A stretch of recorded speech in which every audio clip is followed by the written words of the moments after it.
اب سوال یہ ہے کہ زکوٰۃ کس شخص پر لازم ہے، کس شخص پر فرض ہے؟ سب سے پہلی شرط یہ ہے کہ جو شخص زکوٰۃ دے گا اس کے لیے پہلی شرط یہ ہے کہ وہ مسلمان ہو، دوسری شرط وہ عاقل ہو، تیسری شرط وہ بالغ ہو، چوتھی شرط وہ آزاد ہو، اور پانچویں شرط یہ ہے کہ وہ صاحب نصاب ہو۔ مسلمان پہ زکوٰۃ ہے، کافر پہ نہیں ہے، عاقل پہ زکوٰۃ ہے، مجنوں دیوانے پہ زکوٰۃ نہیں ہے، بالغ پہ زکوٰۃ ہے، بچے پر زکوٰۃ نہیں ہے، آزاد پہ زکوٰۃ ہے، غلام پہ زکوٰۃ نہیں ہے، صاحب نصاب پہ زکوٰۃ ہے، غریب اور مسکین پر زکوٰۃ نہیں ہے۔ یہ 5 اصول ہیں۔ اب صاحب نصاب کے اندر تھوڑی سی تفصیل ہے۔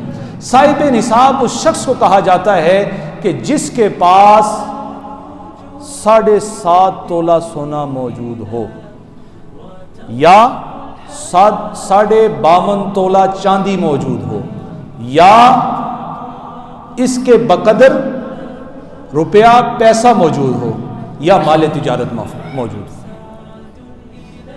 اب 7.5 تولہ کسی کے پاس نہیں ہے، کسی کے پاس 2 تولے سونا پڑا ہوا ہے۔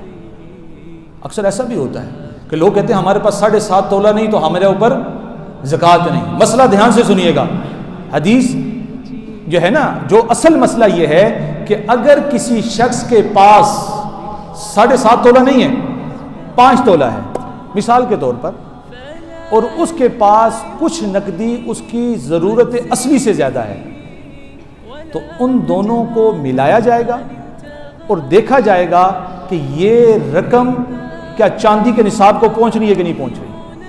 اگر وہ رقم جو ہے وہ چاندی کے نصاب کو پہنچے گی تو اس شخص کے اوپر لازم ہے کہ وہ زکوٰۃ ادا کرے۔ یہ قاعدہ آپ کو سمجھ آ رہا ہے کہ اگر 7.5 نہیں ہے لیکن 5 تولے ہے، 2 تولے ہے، 3 تولے ہے اور 7 کچھ نقدی ہے، تو ان دونوں کو ملایا جائے گا اور اس کی رقم کو کتنا بنایا جائے گا؟ چاندی کی رقم کے برابر۔ اگر 52 تولہ چاندی کے بقدر پہنچ رہا ہے تو اس شخص کے اوپر زکوٰۃ دینا لازم اور فرض ہے۔ اب 52.5 تولہ چاندی کی آج کل کی جو ریشو چل رہی ہے تقریباً وہ 90,000 ہے، تو آج کل کسی کے پاس کیش میں اپنی ضرورت اصلی سے زیادہ 90,000 پڑے ہیں تو وہ شخص اس وقت صاحب نصاب ہے اور اس شخص پر لازم ہے کہ وہ زکوٰۃ ادا کرے۔ اب ایک چیز میں نے 7.5 تولہ سمجھ آ گیا، 52.5 تولہ چاندی سمجھ آ گئی، پیسے سمجھ آ گئے، اور چوتھی چیز یہ ہے کہ انسان کے پاس کیا چیز ہو؟ مال تجارت ہو۔ اور مال تجارت کے اندر تھوڑی سی تفصیل ہے۔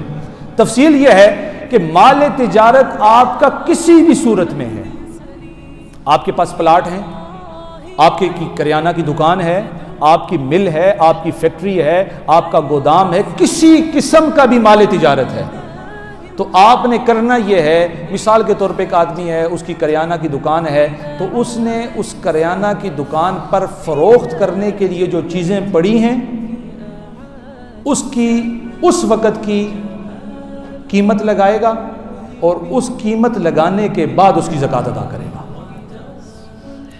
ٹھیک ہے؟ اب قیمت کون سی لگے گی؟ ایک قیمت ہوتی ہے ریٹیل، ایک ہوتی ہے ہول سیل ریٹ، تو اور ایک قیمت ہوتی ہے کہ سارے سامان کو اگر اکٹھا بیچا جائے تو پھر اس کی قیمت کیا لگتی ہے۔ تو بعض حضرات کی رائے یہ ہے کہ اس سب کی قیمت اکٹھی ملائی جائے گی۔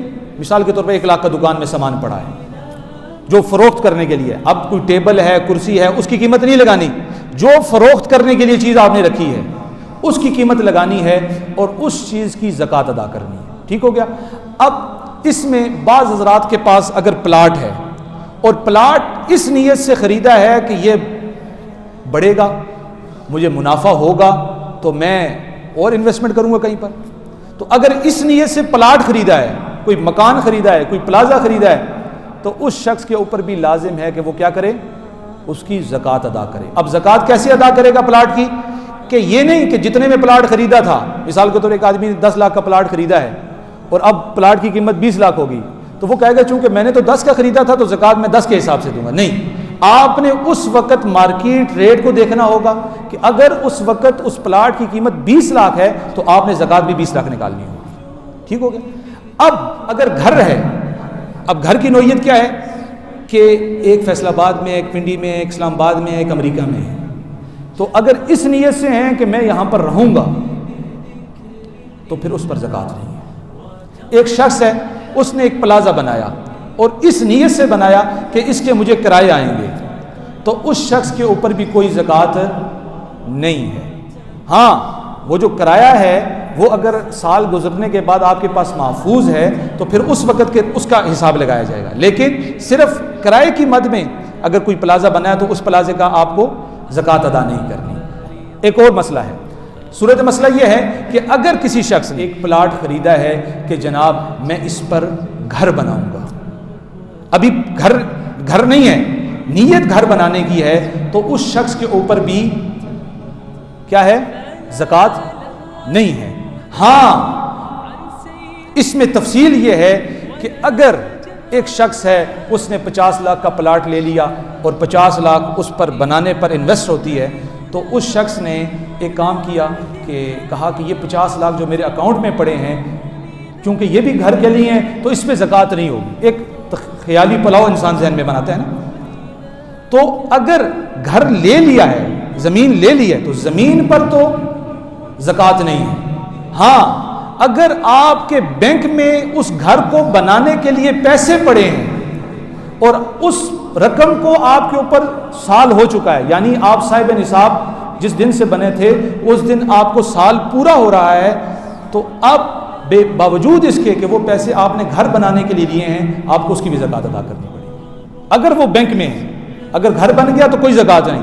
اگر بینک میں پڑے ہیں، گھر میں پڑے ہیں، لاکر میں پڑے ہیں، کہیں بھی پڑے ہیں، اس پر زکوٰۃ ادا کرنی ہوگی.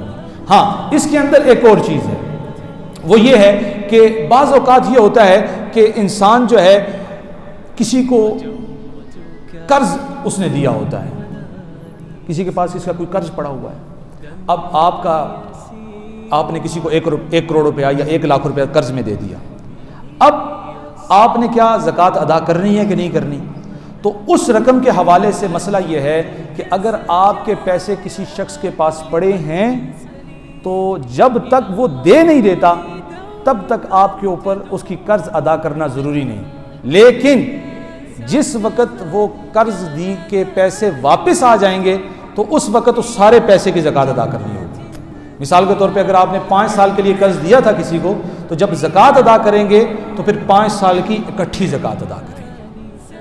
یہ مختصر سے مسائل میں نے آپ کو بتا دیے ہیں. ہم نے الحمدللہ کچھ ایک زکوٰۃ فارم بھی بنایا ہے، تو جس شخص کو وہ چاہیے وہ اس میں پھر زیادہ تفصیل کے ساتھ، جمعے میں بھی ساری باتیں نہیں ہو سکتی، تو وہ زکوٰۃ فارم بنایا ہے، تو آپ اس کو پڑھ لیں، اس کے اندر اپنی چیزیں لکھیں گے تو انشاءاللہ وہ آپ کے لیے آسان رہے گی. اب زکوٰۃ ادا کتنی کرنی ہے؟ زکوٰۃ ادا کرنی ہے کہ ایک شخص کے پاس اگر 1 لاکھ روپیہ ہے تو اس نے 1 لاکھ میں سے 2.5% زکوٰۃ ادا کرنی ہے، یعنی لاکھ روپے کے پیچھے 2,500 روپے زکوٰۃ ادا کرنی ہے. یعنی دیکھیں نا کہ اللہ نے یہ سارا کچھ دیا ہے. ہوتا تو یہ کہ اللہ فرماتے کہ بھائی 99% میرا ہے، 1% تو اپنے اوپر خرچ کر سکتا ہے. دیکھیں نا، آپ نے دکان بنائی، لیکن دکان پہ گاہک بھیجنے والا تو اللہ ہے. آپ دفتر بنایا، اس دفتر میں گاہک بیچنے والا تو اللہ ہے. تو ہونا تو یہ چاہیے تھا کہ اللہ کہتے ٹھیک ہے بھائی 99 میرا ہے، 1 تیرا ہے. ہو سکتا تھا نا، لیکن اللہ نے لوگوں پر نرمی والا معاملہ فرمایا، کہا کہ صرف 2.5% مجھے دے دو، باقی سارا تمہارا ہے. تو یہ کوئی مشکل تو نہیں. تو 2.5% زکوٰۃ ادا کرنی ہے. اس کے اندر ایک اور چیز ہے کہ آپ کی کل رقم بالفرض بن رہی ہے 10 لاکھ روپیہ. اس 10 لاکھ کو آپ نے تقسیم کرنا ہے 40 کے ساتھ. جو رقم آئے گی وہ آپ نے زکوٰۃ دینی ہے. بعض اوقات ایسا ہوتا ہے کہ لاکھ نہیں ہوتا نا، 50 لاکھ ہوتا ہے، 60 لاکھ ہوتا ہے، 70 لاکھ ہوتا ہے، پھر حساب مشکل ہوتا ہے. تو اس کو آپ نے 40 کے ساتھ تقسیم کر لینا ہے. جو تقسیم کریں گے، جو رقم آئے گی وہ آپ نے زکوٰۃ کے طور پہ ادا کرنا ہے.